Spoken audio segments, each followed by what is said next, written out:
नमस्कार दोस्तों, स्वागत है आप सभी का आपके अपने परिवार ज्ञानदासीस में।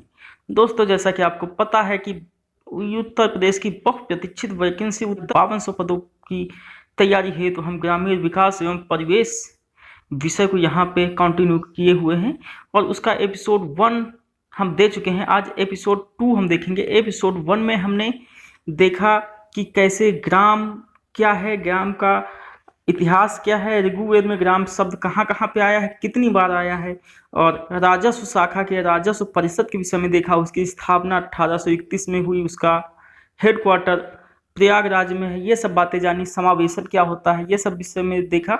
अगर अभी तक आपने वो वीडियो नहीं देखा है तो ऊपर आई बटन में आपको उसका आप वो वीडियो वहां पे जाके देखिए, उसके बाद इस वीडियो को देखिए, आपको ज़्यादा फायदा होगा। और आज के इस वीडियो में हम स्थानीय स्वशासन के विषय में बात करेंगे और दावे के साथ कह सकता हूं, अगर आप इस वीडियो को पूरा देखेंगे तो स्थानीय स्वशासन से एक भी क्वेश्चन बाहर नहीं जाएगा। और इसी वीडियो में हम बात करेंगे पंचायत के विषय में। पंचायत कैसे बनी, पंचायत की उत्पत्ति क्या है, भारत में पंचायती शासन कहाँ से आया, इसके विषय में बात करेंगे। और इसी वीडियो में बात करेंगे आपकी पंचवर्षीय योजनाओं के विषय में। पूरा शॉर्टकट में बात होगी, अच्छे से बात होगी। आपके एग्जाम्स के पर्पज से जो इंपॉर्टेंट चीज़ें हैं, एक भी पॉइंट इस वीडियो से बाहर नहीं जाएगा। आप भरोसा बनाए रखिए वीडियो पे और ध्यान से देखिए वीडियो। और हाँ, अगर आप इस वीडियो का पूरा फायदा चाहते हैं तो अपना नोट्स बनाते जाइए साथ साथ में। आपको इसी तरह से एपिसोड 1 एपिसोड 2 आपको हम अपलोड करते जाएंगे यूट्यूब पे, और आप पूरे वीडियो देखिए। मैं दावे के साथ कह सकता हूँ इससे बाहर एक भी क्वेश्चन नहीं जाएगा। हाँ, किंतु ये तभी संभव है जब आप इस वीडियो को ज़्यादा से ज़्यादा शेयर करेंगे, क्योंकि यदि अगर मुझे मोटिवेशन प्राप्त नहीं होगा तो मैं ये वीडियो नहीं बनाऊंगा। और आप ये यूट्यूब पे छानिए। आपको ग्रामीण विकास और परिवेश का कोई भी वीडियो पूरा सिलेबस फ्री में नहीं करवा रहा है, सभी जगह पेड ग्रुप हैं। आप कहीं भी जाएंगे तो आपको पैसे दे के ही ये सब्जेक्ट कराया जा रहा है। मैं आपको फ्री में करा रहा हूँ, तो इसका महत्व को समझिए और अपने दोस्तों में ज़्यादा से ज़्यादा शेयर कीजिए। अच्छे अच्छे यूट्यूब चैनल हैं जिनके सब्सक्राइबर बहुत हैं, वो भी इसको फ्री में नहीं करा रहे हैं। बहुत होगा दोस्तों। अब स्टार्ट करते हैं डायरेक्ट स्थानीय स्वशासन। तो स्थानीय स्वशासन के विषय में हम यहाँ देखेंगे ऐसी पद्धति, ऐसा शासन जिसमें समाज के आखिरी व्यक्ति को भागीदार बनाया जाता है, उसे कहते हैं स्थानीय स्वशासन। समाज के आखिरी व्यक्ति को, और व्यक्ति अपनी समस्याओं का स्वयं समाधान करने में सक्षम हो, ऐसा शासन जिसमें व्यक्ति अपनी समस्याओं का समाधान स्वयं करने में सक्षम हो, स्थानीय स्वशासन कहते हैं। इसी हेतु गांव में पंचायतें बनाई जाती हैं। छोटे मोटे जो मुकदमे हों वो गांव में ही निपटा दिए जाएं, इसी हेतु स्थानीय स्वशासन की आवश्यकता होती है। दोस्तों, नोट्स में महात्मा गांधी जी ने कहा था, विकास के नियमन में स्थानीय लोगों की भागीदारी आवश्यक है। विकास के नियमन में स्थानीय व्यक्तियों की भागीदारी आवश्यक है, ये कहा था महात्मा गांधी ने। और महात्मा गांधी, आपको पता होगा, हमारी स्वतंत्रता के मेन ध्वजवाहक थे। तो आज़ादी के बाद भारतीय गवर्नमेंट की यह मंशा थी कि स्थानीय स्वशासन की जो गांधी जी की मंशा है उसको पूरे देश में किया जाए, लागू किया जाए। इसी उद्देश्य की प्राप्ति हेतु विकेंद्रीकरण क्या है, जो आम जन हैं, जो आम नागरिक हैं, उनकी उद्देश्यपूर्ण जवाबदेही तथा सक्रिय भागीदारी बनाना। सक्रिय भागीदारी तथा उद्देश्यपूर्ण जवाबदेही ही आपका स्थानीय स्वशासन का मुख्य उद्देश्य है। ठीक है दोस्तों। लोकतांत्रिक विकेंद्रीकरण में आम व्यक्ति को अपनी जरूरतों व विकास के फैसलों को सीधे तौर पर स्वयं जिसकी जिम्मेदारी है वही फैसला करेगा, वही, यानी कि अगर आम व्यक्ति के विषय में कोई बात है तो आम व्यक्ति उसको डिसाइड करेगा कि मुझे क्या करना है और क्या किया जा सकता है। दोस्तों, स्थानीय शासन का स्वरूप, स्थानीय स्वशासन का स्वरूप क्या है हमारे मध्य, आपको पता होगा कि प्राचीन भारत से ही स्थानीय स्वशासन रहा है। जैसे कि ऋग्वेद में सभा और समितियां होती थी। क्या सभा और समिति होती थी? प्राचीन ऋग्वेद में ऐसा प्राप्त होता है कि उस समय सभा और समिति होती थी। ये स्वायत्त संस्थाएं थी, यानी कि ये इन पे किसी का अधिकार नहीं था, ये स्वायत्त संस्थाएं थी। और इनको ऋग्वेद में प्रजापति की 2 कन्याएं कहा गया है। सभा और समिति को प्रजापति की 2 कन्याएं कहा गया है। अब आते हैं मौर्य युग में, यानी कि मध्य भारत की बात करते हैं, मध्ययुगीन भारत की बात करते हैं। तो इसमें भी हमें स्वायत्त संस्थाओं के विषय में जानकारी प्राप्त होती है कि इस समय भी स्वायत्त संस्थाएं थी। दोस्तों 1882 में, अब ये पॉइंट आपका इंपॉर्टेंट है, 1882 में तत्कालीन वायसराय लॉर्ड रिपन ने स्थानीय स्वशासन हेतु प्रस्ताव पारित किया, जिसे स्थानीय स्वशासन का मैग्ना कार्टा कहा जाता है। ठीक है दोस्तों, ये क्वेश्चन इंपॉर्टेंट है कि स्थानीय स्वशासन का मैग्ना कार्टा किसे कहा जाता है। तो 1882 में तत्कालीन वायसराय लॉर्ड रिपन ने एक स्थानीय स्वशासन के प्रस्ताव पारित किया, जिसे स्थानीय स्वशासन का मैग्ना कार्टा कहा जाता है, और उन्हें पूरे देश को डिस्ट्रिक्ट बोर्ड और तालुका बोर्ड में बांटा। इसमें डिस्ट्रिक्ट बोर्ड और तालुका बोर्ड में बांटा। ठीक है दोस्तों, अगर आप कहेंगे तो मैं इसका PDF वीडियो के डिस्क्रिप्शन में दूंगा, नहीं तो आप वीडियो को पॉज करके इसका नोट्स बनाते जाइए। और दोस्तों भारत में स्थानीय स्वशासन का जनक लॉर्ड रिपन को कहा जाता है। ठीक है दोस्तों, याद रखना, आप नोट करते हुए जाइए। 1935 के अधिनियम द्वारा स्थानीय स्वशासन पूर्णतः अधिकारों के साथ राज्य का विषय बना दिया गया। ये पॉइंट इंपॉर्टेंट है। 1935 के अधिनियम के द्वारा स्थानीय स्वशासन को पूर्णतः अधिकारों के साथ राज्य का विषय बना दिया गया। आपको पता है कि दो तरह के विषय होते हैं, एक केंद्र का विषय होता है, एक राज्य का विषय होता है, और एक विषय होता है समवर्ती विषय। केंद्र का विषय जिसपे केंद्र सरकार कानून बनाती है, राज्य का विषय जिसपे राज्य सरकार कानून बनाती है। समवर्ती विषय वो होते हैं जिसमें राज्य और केंद्र दोनों कानून बनाने का अधिकार होता है। ठीक है दोस्तों, तो 1935 में स्थानीय स्वशासन को राज्य का विषय बना दिया गया था। ये चीज आपसे पूछी जा सकती है। स्वतंत्रता के बाद गांधी जी के ग्राम स्वराज की अवधारणा को साकार करने हेतु स्थानीय स्वशासन को मजबूत करना था।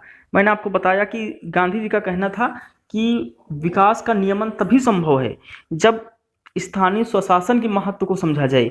अतः जब भारत स्वतंत्र हुआ तो गवर्नमेंट की यह इच्छा थी कि गांधी जी के सपने को साकार किया जाए तथा स्थानीय स्वशासन को मजबूत किया जाए। इस हेतु पंचायती राज एवं सामुदायिक विकास मंत्रालय की स्थापना की गई। ठीक है दोस्तों, किसकी स्थापना की गई? पंचायती राज एवं सामुदायिक विकास मंत्रालय की स्थापना की गई। एसके डे इसको प्रथम मंत्री बनाया गया। आपसे क्वेश्चन पूछा जाएगा कि जो प्रथम पंचायती राज एवं सामुदायिक विकास मंत्रालय की स्थापना की गई, इसका प्रथम मंत्री किसे बनाया गया? तो किसे बनाया गया? एसके डे को इसका प्रधानमंत्री बनाया गया, मीन्स प्रथम मंत्री बनाया गया। यह चीज आपको ध्यान रखनी है। दोस्तों अब बात करते हैं पंचायत। पंचायत क्या है? तो पंचायत शब्द की उत्पत्ति संस्कृत के पंचायतन शब्द से हुई है। पंचायत शब्द की उत्पत्ति संस्कृत के पंचायतन शब्द से हुई है, जिसका अर्थ है 5 व्यक्तियों का समूह। ठीक है दोस्तों, पंचायत को वास्तविक स्वरूप देने हेतु तत्कालीन प्रधानमंत्री पीटी नेहरू यानी कि जवाहरलाल नेहरू ने ग्रामोद्धार समिति योजना की स्थापना की। दोस्तों आपसे पूछा जाएगा कि ग्रामोद्धार समिति की स्थापना किसने की? तो इसकी स्थापना की थी पीटी नेहरू ने, और ग्रामोद्धार समिति को ही बलवंत राय मेहता समिति कहा जाता है। ठीक है दोस्तों, ग्रामोद्धार समिति को ही बलवंत राय मेहता समिति कहा जाता है। ये चीज भी आपको ध्यान रखनी है। और दोस्तों पंचायती राज व्यवस्था का वास्तुकार या शिल्पीकार किसे कहा जाता है?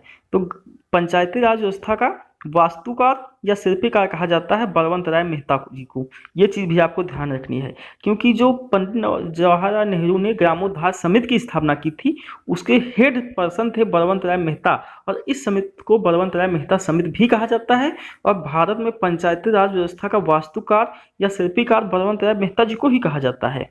इसके अनुसार बलवंत राय मेहता समिति की क्या सिफारिशें थी? बलवंत राय मेहता जी ने स्थानीय स्वशासन को पूरी योजना को रिपोर्ट के रूप में प्रस्तुत किया एवं पूरे शासन को 3 स्तरों में बांटने की बात कही। पूरे शासन को 3 स्तरों में बांटने की बात कही, यानी त्रिस्तरीय शासन। किसमें? ग्राम में बांटा, ब्लॉक में बांटा, डिस्ट्रिक्ट में बांटा के रूप में पंचायती राज को लागू करने का पक्ष रखा।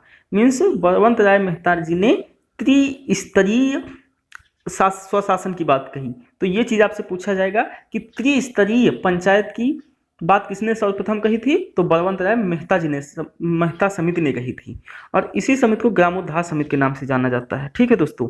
अच्छा, अब अब ये बात हो गई, तो ये पूरे देश में एक साथ तो इसे लागू नहीं किया जाएगा। जब कोई नई चीज बनती है तो उसको ट्राई किया जाता है, और ट्राई कहाँ किया गया? आंध्र प्रदेश में। सर्वप्रथम पंचायती राज को 1958 में जो त्रिस्तरीय शासन था, इसे ट्राई किया गया आंध्र प्रदेश में।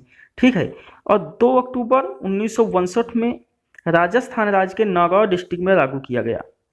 तो आपसे क्वेश्चन पूछा जाता है कि पंचायती राज भारत में सर्वप्रथम कहाँ लागू किया गया? तो सर्वप्रथम इसे 2 अक्टूबर 1962 में राजस्थान राज्य के नागौर डिस्ट्रिक्ट में, किस डिस्ट्रिक्ट में? नागौर डिस्ट्रिक्ट में शुरू किया गया। नागौर डिस्ट्रिक्ट, राजस्थान, 2 अक्टूबर 1962। अच्छा, अब ये 2 अक्टूबर को क्यों?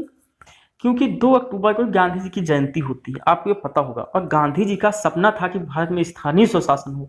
तो 2 अक्टूबर को ये पूरे पूरे देश में नहीं, किंतु राजस्थान के नागौर डिस्ट्रिक्ट में इसकी शुरुआत की गई पंचायती राज की। और पंचायती राज व्यवस्था को सुदृढ़ करने हेतु अनेक समितियों का गठन हुआ, जिसमें प्रमुख रूप से अशोक मेहता समिति, PV के राव समिति, LM सिंघवी समिति प्रमुख थी। दोस्तों, आपसे ऐसा क्वेश्चन आएगा, 3 या 4 समितियों के नाम देगा, उसमें पूछेगा कौन सी समिति पंचायती राज से संबंधित नहीं है। तो दोस्तों, ये नाम आप याद रखिए। बलवंत राय मेहता समिति का नाम मैं पीछे बता चुका हूं। अभी अशोक मेहता समिति है, PV के राव समिति है, LM सिंघवी समिति है। तो ये समितियां पंचायती राज के विकास में इन्होंने सहायता की, अपने अपने नियम बनाए। किंतु एक समिति आई, PK थुंगन समिति 1988 में, यह प्रमुख समिति थी। इसके विषय में आपको हम बता रहे हैं आगे, याद रखना इसके विषय में। PK थुंगन समिति 1988 की सिफारिशों के आधार पर पंचायती राज को संवैधानिक दर्जा दिया गया। ये क्वेश्चन बहुत इंपॉर्टेंट हो जाता है दोस्तों, मोस्ट इंपॉर्टेंट क्वेश्चन है कि पंचायत को संवैधानिक का दर्जा किस समिति के आधार पर दिया गया? तो PK थुंगन समिति 1988, जिसमें पंचायती राज को शक्ति प्राप्त हुई। ठीक है दोस्तों। तत्कालीन प्रधानमंत्री PV नरसिम्हा राव जी ने 24 अप्रैल 1993 को 73वां संविधान संशोधन अधिनियम पारित कर पंचायती राज को संवैधानिक दर्जा दे दिया। ठीक है दोस्तों।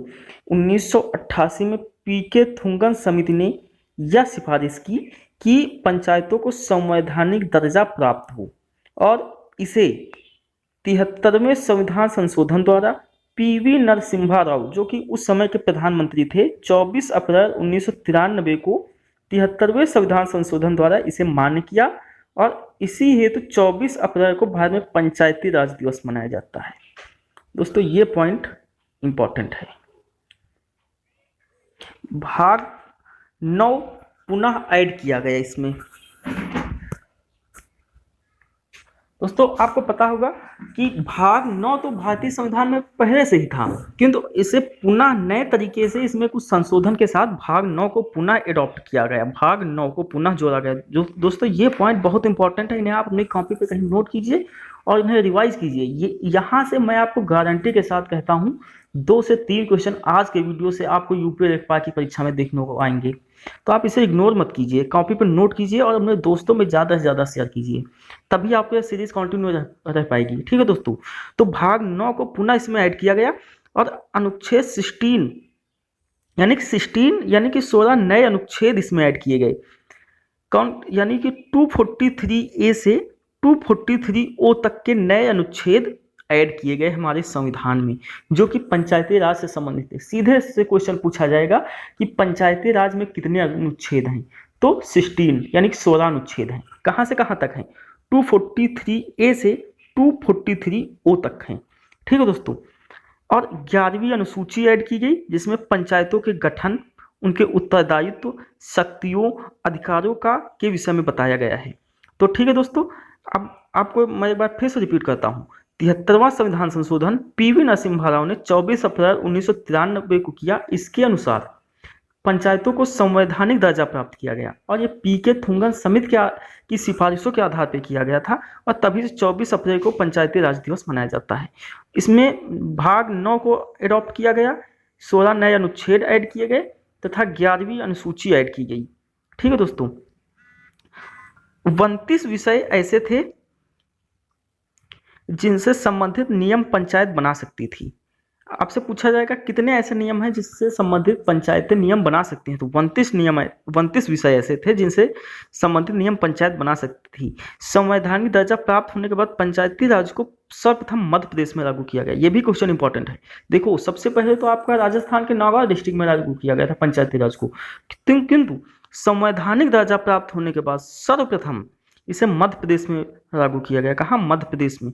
ये चीज भी आपको ध्यान रखनी है। पूरे कानूनों के साथ ऐसे भी क्वेश्चन पूछा जा सकता है, पूरे कानूनी अधिकार के साथ पंचायती राज को सर्वप्रथम कहाँ पे स्थापित किया गया, तो इसे मध्य प्रदेश में लागू किया गया। ये चीज भी है। आप और ट्राई कहाँ किया गया था? सर्वप्रथम ट्राई किया गया था आंध्र प्रदेश में, उसके बाद राजस्थान के नागौर डिस्ट्रिक्ट में इसे लागू किया गया। कब?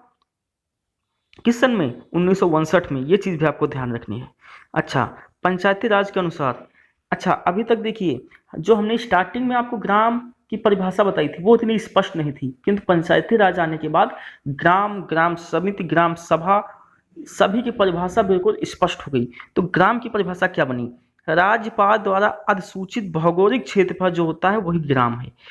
जो आपका ग्राम होता है ये राज्यपाल, जो डिस्ट्रिक्ट का, जो आपके स्टेट गवर्नर होते हैं उनके द्वारा अधिसूचित एक एरिया होता है, उसे कहते हैं ग्राम। अब आपकी ग्राम की परिभाषा स्पष्ट हो गई है।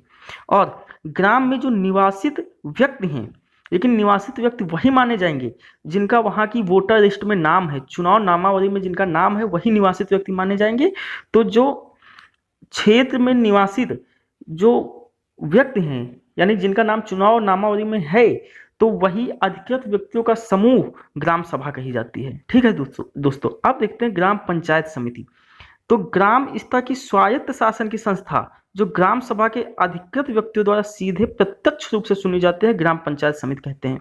अब जिसका वोटर लिस्ट में नाम है वही तो वोट करेगा, प्रत्यक्ष रूप से चुनेगा हमारे ग्राम प्रधानों को और ग्राम पंचायत समिति के सदस्यों को, और जो समिति बनती है उसे कहते हैं ग्राम पंचायत समिति। तो ये चीज भी आपको ध्यान रखनी है दोस्तों। तो ठीक है दोस्तों, अब आगे देखते हैं। आप वीडियो में बने रहिए, हो सकता है कुछ टेक्निकल प्रॉब्लम आ रही हैं, किंतु उसे आप इग्नोर कीजिए और जो मैं बता रहा हूँ उसे आप देखिए। ठीक है दोस्तों, तो आपकी यहाँ ग्राम, ग्राम सभा और ग्राम पंचायत, इन तीनों की परिभाषा स्पष्ट हो गई। ग्राम, ग्राम सभा और ग्राम पंचायत समिति, इन तीनों की परिभाषा बिल्कुल स्पष्ट रूप से हो गई। अब दोस्तों बात करते हैं पंचवर्षीय योजनाएं। दोस्तों इसमें फर्स्ट क्वेश्चन तो आपसे यही होगा कि भारत में पंचवर्षीय योजनाओं की शुरुआत कब से हुई? 1951 से हुई। क्या अभी पंचवर्षीय योजनाएं हैं इंडिया में? अभी पंचवर्षीय योजनाएं बनाई जाती हैं? नहीं, क्योंकि अब पंचवर्षीय योजनाओं की जगह योजना आयोग आ गया है। तो फर्स्ट पंचवर्षीय योजना 1951 में, यानी कि भारत में फर्स्ट पंचवर्षीय योजना 1951 में लागू की गई, और जो कि थी 1951 से 56 तक। इसमें जो महत्व दिया गया सबसे ज़्यादा महत्व कृषि, सिंचाई और विद्युत को दिया गया। और दूसरी पंचवर्षीय योजना 1956 से 61 तक, इसमें भारी उद्योग व चिकित्सा को महत्व दिया गया। सीधे आपसे क्वेश्चन पूछा जाएगा कि दूसरी पंचवर्षीय योजना में सबसे ज़्यादा महत्व किसको दिया गया? तो महत्व दिया गया भारी उद्योग और चिकित्सा को। तीसरी पंचवर्षीय योजना जो कि 1961 से 66 तक थी, इसमें खाद्यान्न उद्योग को महत्व दिया गया।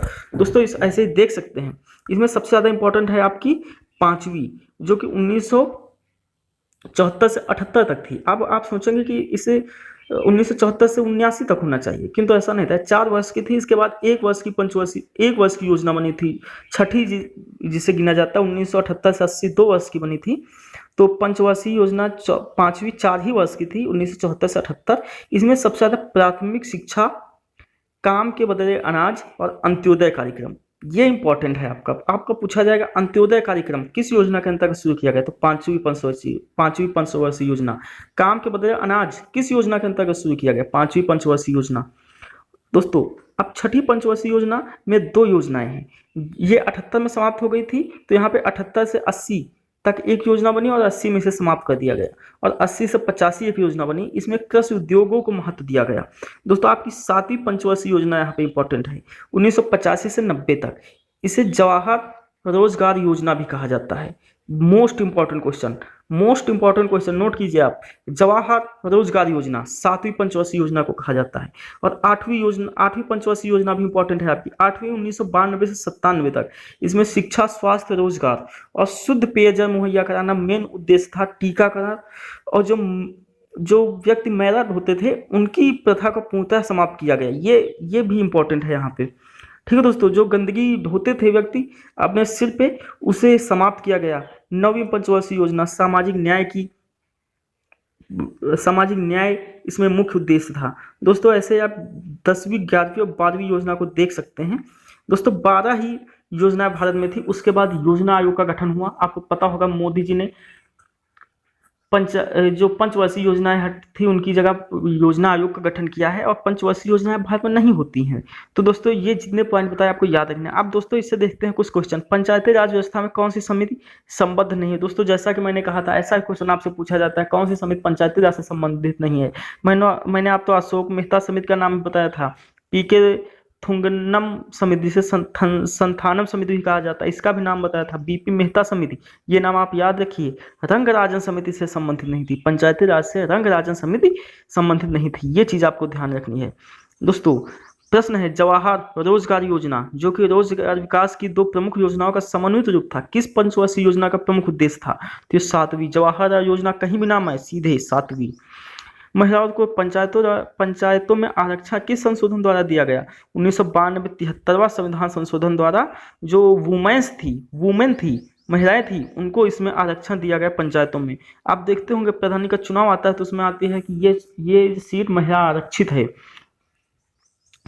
दोस्तों कौन सा विषय पंचायती राज संस्थाओं की शक्तियों के अंतर्गत नहीं आता है? ग्रामीण रख रखाव, न्यायिक पुनरीक्षण, निर्धनता निवारण कार्यक्रम, इनमें से कोई नहीं। तो न्यायिक पुनरीक्षण जो है ये अधिकार आपका पंचायत को नहीं दिया गया है। वो न्यायिक कोई फैसला नहीं कर सकती है, इसके लिए आप कोर्ट में जाना होगा, या डिस्ट्रिक्ट कोर्ट में जाना होगा, या सुप्रीम कोर्ट या उच्च कोर्ट किसी में जाना होगा, किंतु पंचायतें इसे नहीं कर सकती। और सर्वोच्च अपीलीय न्यायालय कौन सा है? दोस्तों एक क्वेश्चन यहाँ पे बनता है, सर्वोच्च अपीलीय कोर्ट कौन सा है? तो यह है उच्च न्यायालय। ये भी आपको ध्यान रखना है। दोस्तों आप ये सब पॉइंट नोट कीजिए। दोस्तों अब कृषि पशुपालन एवं वनस्पति, ये हम नेक्स्ट वीडियो में देखेंगे। तब तक आप इस वीडियो का नोट्स बनाइए और इसे बार बार रिवाइज कीजिए, कम से कम 3 बार। आप पूरे नोट्स बनाइए, नोट्स को रिवाइज कीजिए। आपका पंचायती राज और जो मैंने आपको बताया पंचायती राज में, इससे बाहर आपका एक भी क्वेश्चन नहीं जाएगा। तो आप मुझ पर भरोसा बना के रखिए और वीडियो को अपने दोस्तों में ज़्यादा से ज़्यादा शेयर कीजिए। तो ठीक है दोस्तों, मुलाकात होगी नेक्स्ट वीडियो में। तब तक के लिए धन्यवाद। जय हिंद जय भारत। और हाँ, वीडियो को शेयर करना मत भूलना। ठीक है दोस्तों, धन्यवाद। जय हिंद जय भारत।